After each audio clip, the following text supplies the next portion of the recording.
Good morning, everybody. For DrydenWire.com, I'm Ben Dryden, and you are watching DrydenWire Live, presented by Americans for Prosperity, Wisconsin.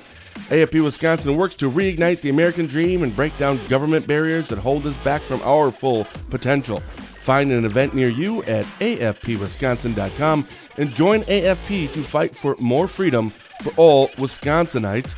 This Saturday is 420 Day, so joining us to discuss all things cannabis is our very good friend, Ignite Dispensary's Timothy Frey. Timothy, good morning, sir. How are you? Morning, Ben. How you doing, bud? I'm fantastic. For people who don't know, this is, I think, our third annual. I think it is that you come on, and it's not 420 Day, it's the 18th, but we try to get as close as possible. Right. And have you come on to discuss not only things going on in your life and in your business, but also all things kind of under the 420 umbrella. So, there we go. Oh, you back? Yeah. Yep. Okay, there you are. All right, we got you back. All right. Timothy, good morning. Morning. So, we'll start right there it's been a year. How are things going? It's been a year, to be honest, whether on personal side of things, but I don't know, ever since the first of the year, I don't know what happened, but the forces of the world have been coming at me with hemp and CBD. So what do you mean? One of the biggest things and biggest hurdles of our industry is, banking and things like that. Congress has yet to pass the Safe Banking Act law. Hence with a lot of like dispensaries in legal states, they've got, mountains of cash just sitting in vaults and stuff because they can't get it through into the legal system. So I've had a lot of companies just decide to cease doing business just because they're a little weirded out by it, even though hemp is a legal product passed by the 2018 Farm Bill. It's been fun. We've been dropped by our payroll company, so we had to find a cannabis-friendly payroll company. We had to. I found out that our insurance company is non-renewing all, not just my store, but all stores like our stores across the nation. And the worst part about it is I help people with financial service stuff, and Right. Even though my broker dealer knew that my wife and we were in the hemp industry and things like that, because Wisconsin's a community property state, they decided to just pull the rug out from under me and say, we don't want to work with you anymore and things like that, which it's stupid because this Safe Banking Act would help stop the money laundering thing. And that's kind of what they're all worried about because of this law and stuff. Okay. Now I think about it, let's slow down, because yes, we do this every year, but just to kind of backtrack a little bit for people who don't know you very well, without your whole life story here, but about your business. Let people know, what is Ignite Dispensary and Cigar? So Ignite Dispensary and Cigar, we're a high-end quality hemp and CBD company. We also carry multiple other products like premium cigars, things like that. Mm-hmm. But my big focus and the thing that I love to do is to help people. So, we've helped thousands of people quit smoking. We've helped lots of people with their discomfort and insomnia. We pride ourselves with our stores on quality and education. We started with one store in 2016.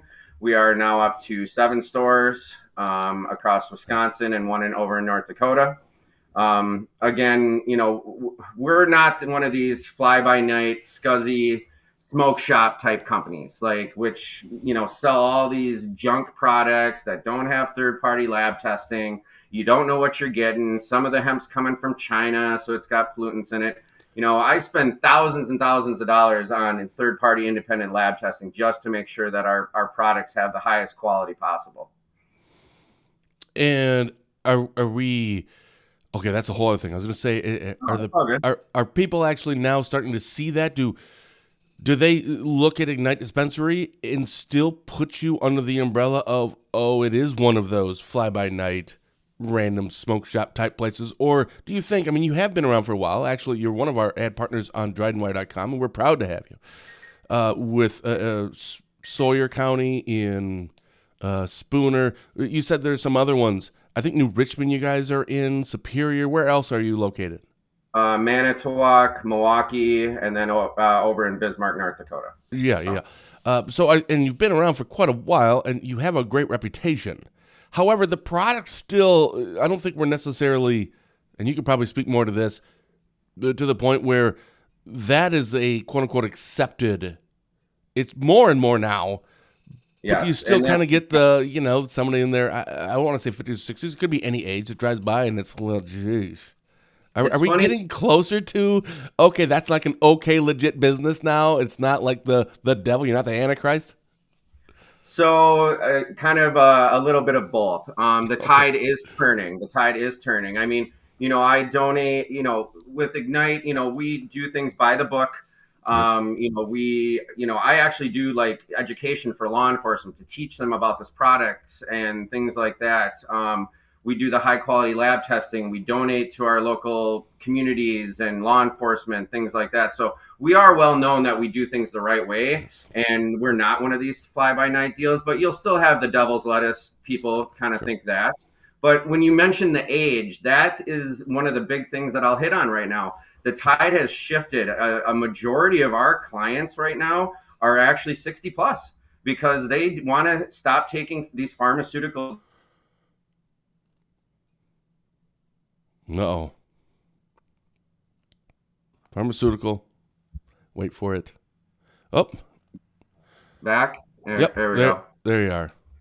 Okay. I guess social media is not happy with what you're saying.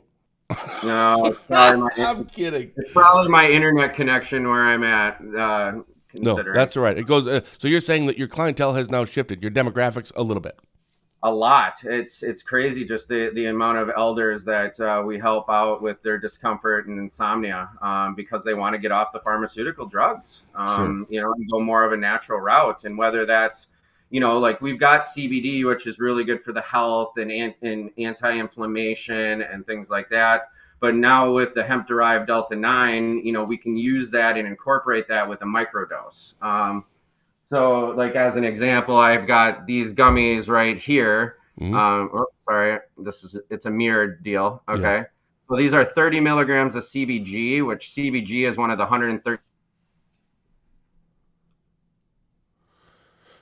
All right. He'll pop back on in a second. Andy Brown says times are definitely changing. There. Yeah, we're still here. It seems like Okay. the more you move around, the less your internet likes it. Okay.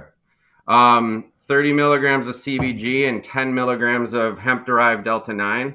And that's one of the best things I've ever been on to sleep with, other than one of our balanced tinctures that has linalool in it, which is the plant tribute of lavender that helps you sleep. Sure. And by the way, so and it says times are definitely changing. Isn't that who sang that song? Come on, help me out here. It's the guy. He's got a horrible voice, but very popular and got some brilliant songs. He did Hurricane. Oh man, Andy, put that in the comments. What's his name? His son he did. Oh, the Wallflowers. His son was on the Wallflowers. The lead Tom singer of Petty? that. Not Tom Petty. Tom Petty. Well, that's Actually, it's kind of close. I think about it. It doesn't matter. Hopefully, Andy will be able to chime in here. So now that we have like a basic understanding of Ignite Dispensary, now let's go back to you had said your payroll company and insurance. Now I think we have a little more context. So now, if we could go back to that, what happened starting the beginning of the year? We were notified by our payroll company without really any explanation that they no longer wanted to be in this industry. So they have decided to drop all companies like ours across the country with payroll. So we had to end up finding a cannabis-friendly payroll company to work with. And Do they give reasons, or if they didn't give reasons, and maybe you can't speculate, but maybe not even necessarily specifically to yours, but in other stories that you've seen across the country of, in this example, like a payroll company deciding not to, is it a liability issue for them or something? Like, what is the reasoning? Do you know? Did they explain it to you, or have you heard? No, it's because Congress won't pass the Safe Banking Act, and they don't want to pass it because of the amount of money that they're going to lose. And I get And it. by the way, that's 100% right. It's Bob Dylan. That's who it was. Sorry, keep going. Sorry, it's driving me crazy. No, it's all good. So they just don't want to be associated with it. pretty much they just don't think that the risk is worth the income.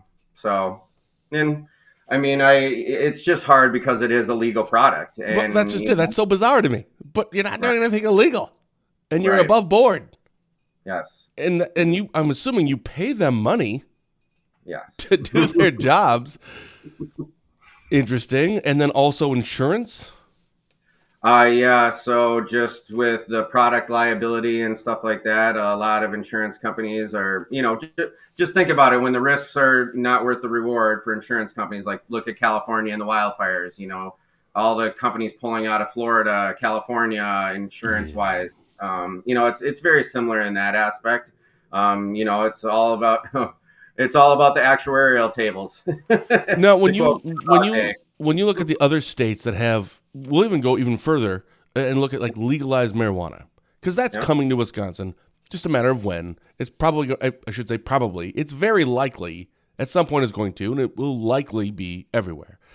But if you look at the other states that have legalized it, and there's multiple different versions of what legalization looks like. But if you look at 24 the other states that have actually legalized it, and are they having struggles with the payroll company and with insurance? Or is it really kind of, well, since Wisconsin technically isn't, and granted you're also in North Dakota, is it more of a Wisconsin thing and because of where the laws are, or it doesn't matter if it's legal or not? Yeah. I mean, you look at the banking stuff like that.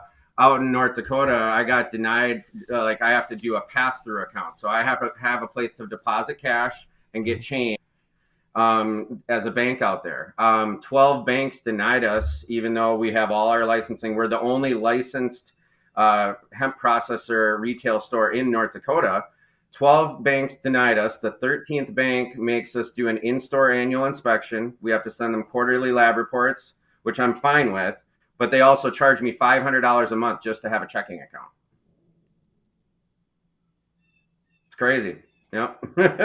And this all started when? Well, that one was a while back, but here's one other story. We got dropped by our credit card processor because they cleared through one of the national banks. Well, that national bank didn't just cancel the credit card thing. They went after all of us that were owners personally and canceled our checking accounts, canceled our lines of credits. They denied a mortgage. They canceled one of my partner's other business accounts. Yeah, dude, it's crazy. It's crazy.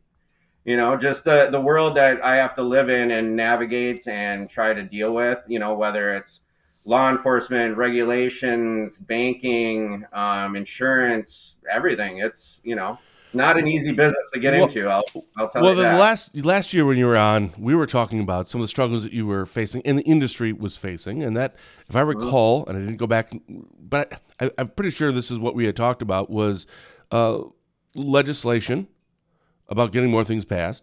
We talked about DEA and your relationship with them and how you have worked very closely with them because they do like to go and they should, I suppose, right? Go and look at all this stuff, but their relationship there. So this oversight, I guess, is the word I'm thinking of right now. And that was kind of the challenge, but those challenges were going well because, like, yeah, no problem. Tell me what to do. You say jump, I say how high. No problem. Right. Done. You want to see a report? Here's a report. No problem. Everything is above board, and now it's a year later. So I'm just kind of trying to figure out here what changed. I really don't have any rhyme or reason to it, Ben, to be honest with you. I mean, that's the hard part is, yeah. I mean, we desperately need regulation in this industry. I mean, there's a lot of oversight and a lot of stuff that, I don't want to say doesn't matter, but there's a lot more important things like quality of products and making sure that there's no heavy metals and things like that in these alternative products and stuff. And we desperately need regulation. I just hope they don't go, the problem with government is they always overreact. What? You know what I mean? What? Really? Yeah, exactly. It's crazy. Always overreact. So, I mean, my hope is that they actually do, a common sense law and take into account all factors on it. Like a prime example is Delta 8. A lot of states are banning Delta 8, but most of those states are recreational states because it's taking away from the tax dollars. Okay? Oh, see, no, that makes sense. So just be clear so people understand what that is. What is Delta 8? Delta 8 is another cannabinoid in the cannabis plant. The main psychoactive chemical in marijuana is Delta 9 THC, but then there's also what's called Delta 8. It's a little less psychoactive, and it's really good for discomfort and insomnia. Got it. But my hope is that they don't overreact and like don't ban it, but issue a cannabis license where you can have all the different cannabinoids and make me do the testing and everything like that. Okay. Because I mean, we have a nun that comes into our store and buys Delta 8 for the neuropathy in her feet.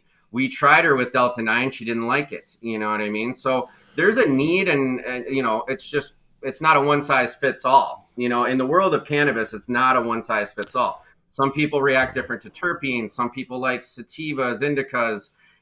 There's different. It's not a one size fits all. Everybody metabolizes differently. They got to try different products that will work for them. So, if I heard that correctly, it could be a situation where there are states where it is legal, where, of course, as you just mentioned, then they tax it. So in those states, there are, there's like, I'm sure I'm using the wrong terminology here, but there are like lesser of the, what do you say, the part that gets you high. Right. Right. But it's still very effective. But no, let's ban that because we can't tax that. Is that right? Kind of. Yeah. I mean, okay. It's pretty complicated. And okay. Yeah. I mean, and that's but like that the affects in the states that don't have legalized marijuana, where now it's, well, wait a minute, slow down. This is kind of part of our business too. So these are federal things or state things? Delta 8 is legal by the 2018 Farm Bill, so it's legal across all states that have not banned it. So again, it's one of the 113 different cannabinoids in the cannabis plant. Holy cow. Whether it's CBD, CBG, THCV, CBN, Delta 8, Delta 9, THCP, HHC. Okay, we don't have to go through all 120, but that's ridiculous. But the key is that each one of those is very good at different things. Like THCV as an example, it's really good for focus. Like I can't use people that can't pay attention. I'll let you say it. Yeah. Yep. Okay. It's very good for that. And it's also actually really good for appetite suppression also. But you can't say weight loss. You can't say ADHD. You can't say all of those things because those are medical terms. Hopefully he'll pop back on here. Seems like we just have like a couple second lag every once in a while. Hopefully. Oh, yeah. It all boils down to taxes and money. What are you talking about? Money's always what it boils down to. Yes. Yeah. All right. And then this tied then back into, and I don't want to get into this too much. I'm not even sure how much we get into that, but how has this affected your other business? Again, like I said, I help people out with financial stuff, whether it's estate taxes, planning, business planning, things like that, just, helping people with their money. And again, they just all of a sudden, even though they knew what I was doing 4 years ago and everything else, all of a sudden they had an issue with it and yanked the rug out from under me. So now I'm in the process of actually switching to a new broker dealer that doesn't have issues with me being involved with these businesses and things like that. So do you think what's the bigger issue right now? Is it getting marijuana legalized, or is it trying to figure out all this stuff, the banking and the insurance and the dropping? Because let's say it got legalized tomorrow in Wisconsin, would that solve your problems? Because it doesn't sound like it would. No, it would not. There's federal and then there's state, just like everything. In federal law, like I said, because they have not passed the Safe Banking Act, because the amount of tax revenue that they're going to lose for deductions, again, it all boils down to money. Of course. So I'll give you a prime example. In the hemp world, we are allowed to, if I buy a piece of machinery, I'm allowed to depreciate that on my taxes. Okay. Makes sense. If I'm in the cannabis industry, the only thing that you get to write off is cost of goods, You don't get to write off your equipment. You don't get to write off any of that. It's null and void. So that's part of it. They're going to lose a lot of money if they legalize this, because there's going to be a lot more write-offs. But the whole thing is I mean, there's people with mountains of cash in vaults sitting in mountains in Colorado and wherever, because they have no place they can't deposit this money. So they want to get done with money laundering. Like, that is a major issue that they have to overcome.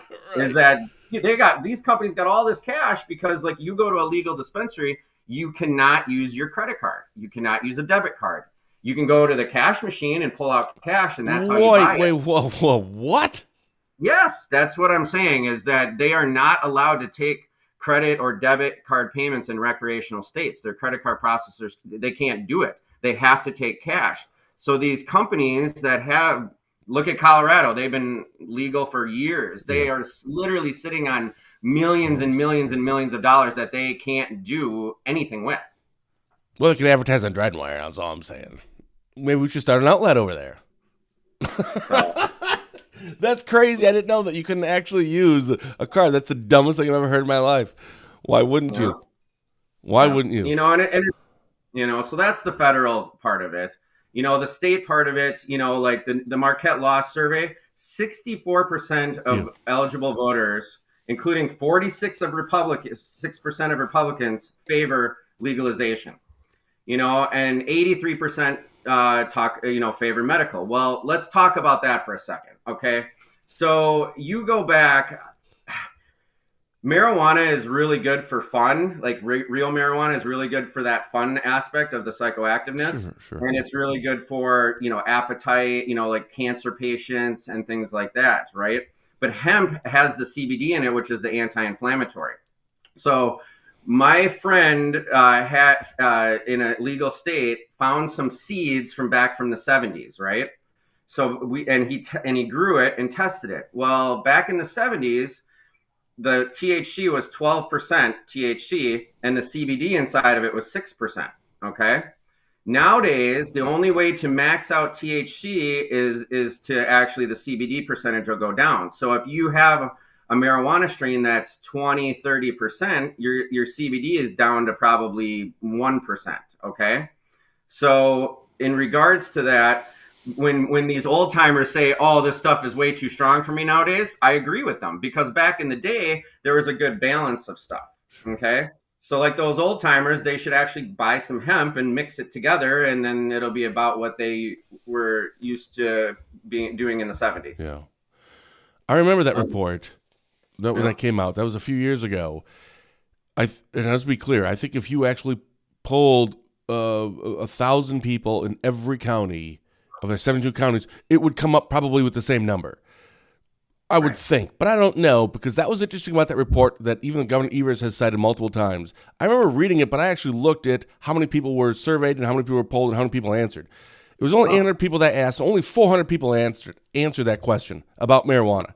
So I remember reading it going, really? 400 people out of 6 million, and that's what we're basing our percentages on? That doesn't seem like, I don't feel like that's like the pulse of Wisconsin.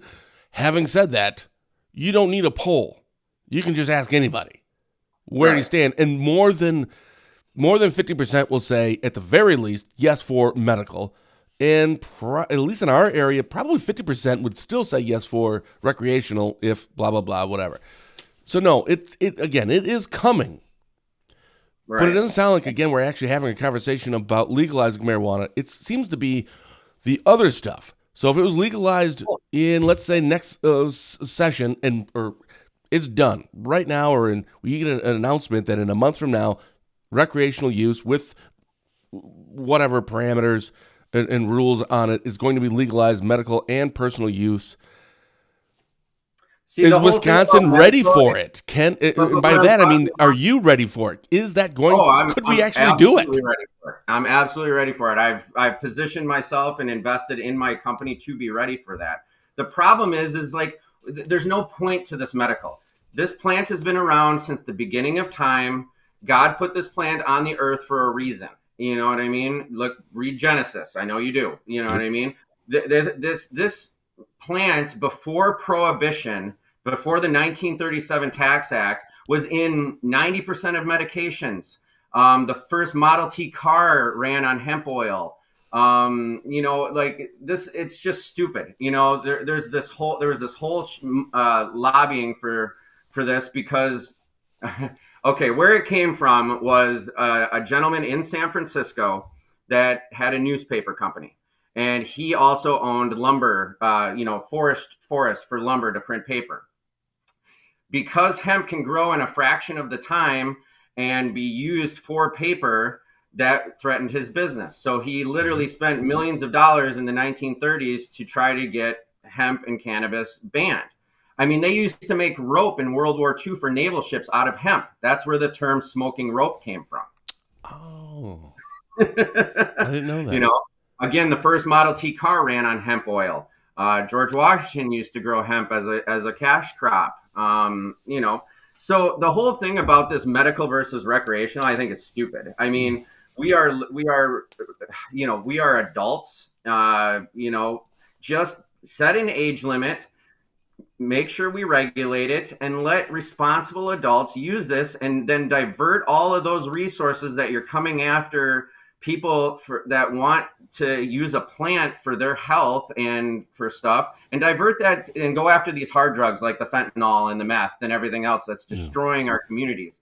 Not somebody that just wants to sit on their couch and get some pain relief or be able to sleep. I want to ask you about who's kind of lobbying for this. We'll get to that in 15 seconds after a word from Spooner Health. Compassion is at the center of everything we do. It's rooted in who we are and why we're here. It unites us as providers, neighbors, and as a community. Learn more at spoonerhealth.com. I said 15 seconds. I'm here. Sorry, I just wanted to grab something. All right. So who is making that push? So you were talking about back in the 30s for that. So right now, because lobbyists, hey, that's huge, man. It just is. Not good, not bad. It is what it is. If it's on your side, you love it. And if it's against yours, then you don't like it. But what industry is pushing for not legalizing marijuana? The Tavern League. 100.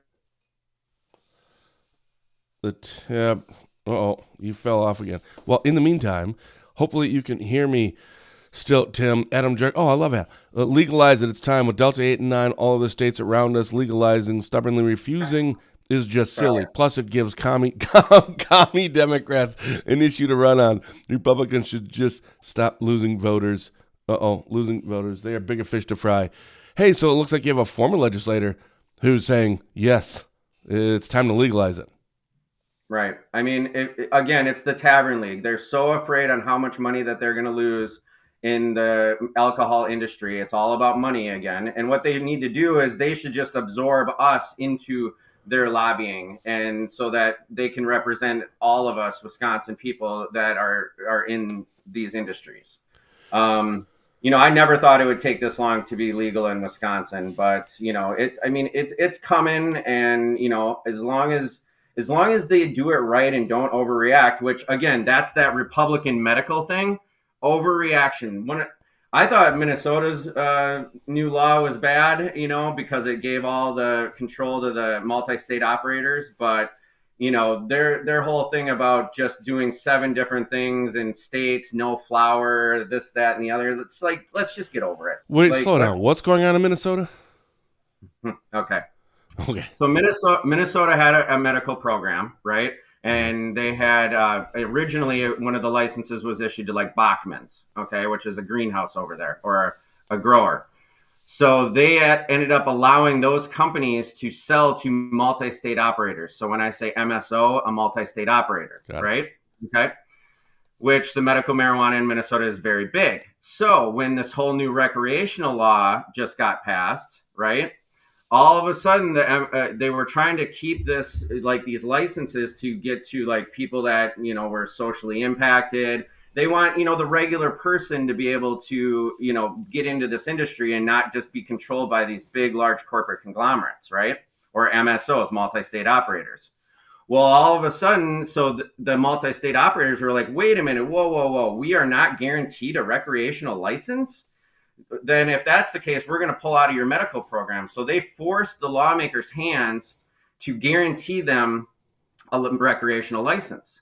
Now, why is that a big deal? Because of somebody like me, do I have $1 million that I can go buy a building and open a store on the best traffic area and risk not getting a license? I'm not going to do that as a smart businessman, right? They, on the other hand, can. They're guaranteed a license. They are out there buying properties, getting stores ready as we speak because they are guaranteed a license. So they get to open on day one. By the time I get my license and get open and everything else, I'm going to have to claw back all that market share from the corporate conglomerates again. I want to look into Minnesota. Clearly, I'm not up on my marijuana legalization. Adam actually chimed back in, and I want you to actually read this one if you can. It's not the Tavern League, he says. I've never heard of one lobbyist from the Tavern League mention it. It's mostly because many conservative Republicans just genuinely don't like it. But most importantly, law enforcement hates it, which I 100% agree with him on that. And rightfully so, most Republicans rightly want to support law enforcement. So he's kind of tying this in a little bit to there's the Republican part, but Republican is always pro law enforcement, and law enforcement still hates it. What do you think about that? Well, why does law enforcement hate it? You know what I mean? We have DUIs, we have alcohol that can get consumed, like nobody's out there smoking a joint starting fights. Have you talked to sheriffs, chiefs of police, and asked them their thoughts? Before I open a store in any city, I talk to my ATF enforcement officer. I call the local sheriff, tell them who I am, what I do, make sure if they got any questions. I mean, we have law enforcement come into our stores all the time, and we help them figure things out and educate them. So again, but why are we going after a plant that people use for medicinal reasons rather than and divert those resources to this fentanyl and meth and everything else? Like, that is my biggest issue. I mean, you could tax that and give the law enforcement more money to go after these hardened criminals and maybe fix these potholes in our roads, So I get it that, the lawmakers, but, okay, the Marquette poll, take it as you wish. It says 46% of Republicans, you know what I mean? That's pretty darn close to over half. Like, at this point, with so many states being legal, they just need, I'm sorry to say it like this, they just need to get over it. It's a plant, legalize it, tax it, regulate it, and divert those resources and take some of the tax money from it and provide more resources to the law enforcement to go after this fentanyl that's actually killing people. Well, it's interesting that Adam brought up the law enforcement aspect. As you know, obviously I do other live shows. We do a live show every Tuesday. Well, actually, Adam filled in for Fitzy, who was gone this Tuesday, but Barron County Sheriff Chris Fitzgerald, who's a Democrat, who's for legalizing medical but recreational, no. Tracy Finch in Burnett County, she's an independent, and she's against it. And then Brent Walk in Polk County, Republican, he's against it. So there's a Republican, an independent, and a Democrat. But I think law enforcement's a little bit different, right? They're not like actual legislators, even though it's elected positions. They're like law enforcement first, and then Republican, Democrat, or whatever, that's like second. But that is interesting. That it does seem to be true. Well, now, granted, my dad's old, but I still think he's against legalizing. I wonder if there's like a comprehensive list of what are the reasons, and maybe we should reach out to all of our sheriffs in a questionnaire kind of a thing as to the reasonings why, and then we can kind of post that. I think that'd be really interesting to see, because if Adam is right, where it does kind of tie back in to, well, Republicans want to support law enforcement, and law enforcement says no, well, then there you go. That's a big part of it, or a part of it. I mean, I am 100% supportive of law enforcement. I mean, I donate to all my local canine units in every city and county that I'm in. Yeah. I am all for that. I don't think it's like anti-Timothy Fry or your business. No, and I'm not saying that, but like I am very pro law enforcement. But like, again, okay, let's dig into this a little harder. I'm going to go personal here. Okay? Love it. I'm an alcoholic. I ended up in the hospital multiple times for alcohol. I've probably driven when I shouldn't have, and things like that. I do not drink anymore.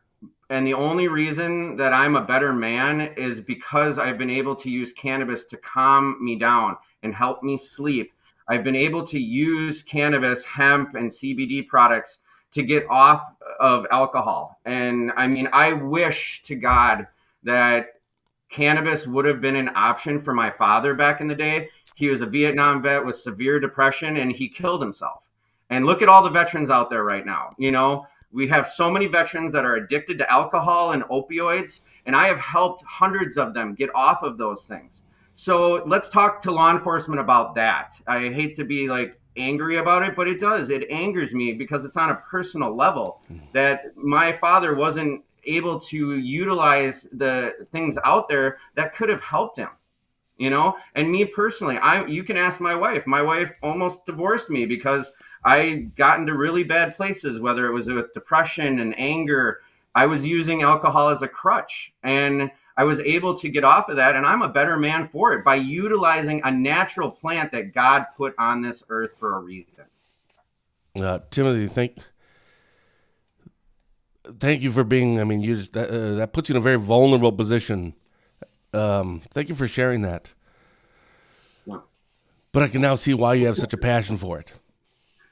I want to help people. And, you know, I mean, alcohol is a poison. It kills people. It's fun, and I'm not against it. I mean, if you're a legal adult and want to use something like that to help take the edge off, that's fine. That's your choice, you know, but don't limit my choices, you know, for a plant. Right. I get it. You know, it's not fentanyl. It's not meth. It's not, you know, heroin. This is a plant that grows out of the ground. So I think we may have, Adam, has one more comment I'll put up here. Because so as I know Adam, he's always very, very brutally honest. I love it. So it looks like we have to work on the pro weed lobby. He goes, also, I'd say partly the fault of the pro weed lobby. They suck. I was the only Republican to introduce a bill that decriminalized it. I got absolutely murdered by anti-weed people for it and had zero support from pro-weed people. Zero. They are completely useless. So do you know of the pro-weed lobby groups, or are they doing a good job in your opinion? I mean, they try, you know. That's not good. I'm not going to say good or bad because they do good things in a lot of ways, but there's more ways to support. But, you know, in this industry, we're so demonized by the devil's lettuce propaganda from the 1937 Tax Act through, you know, I mean, you go the 60s, the 70s, you know, I could pull up these, you know, these old newspaper articles with this propaganda and devil's lettuce. Like, you know, it's just crazy, you know. So what's next? I mean, when you come back on a year from now, is it going to be better? I hope so. I just really hope that Wisconsin, you know, takes into account, you know, the pulse of the nation, the pulse of its people. And again, you know, you're allowing alcohol. Fine. Age restricted, you know, age restricted stores. Nope. We'll be back on.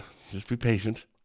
Just take a second. Hey, congratulations, Emily, on your board chair seat. Sorry. Oh, there you go. Okay. All right. So again, you know, I just hope that they come up with some common sense regulation. Not board chair. I'm sorry. Hold on a second. I just said board chair seat. I'm sorry, Emily Gall. While you were a little off, I said congratulations on your board chair seat. She's on the board, not board chair. Just want to be clear. Sorry. It's all good.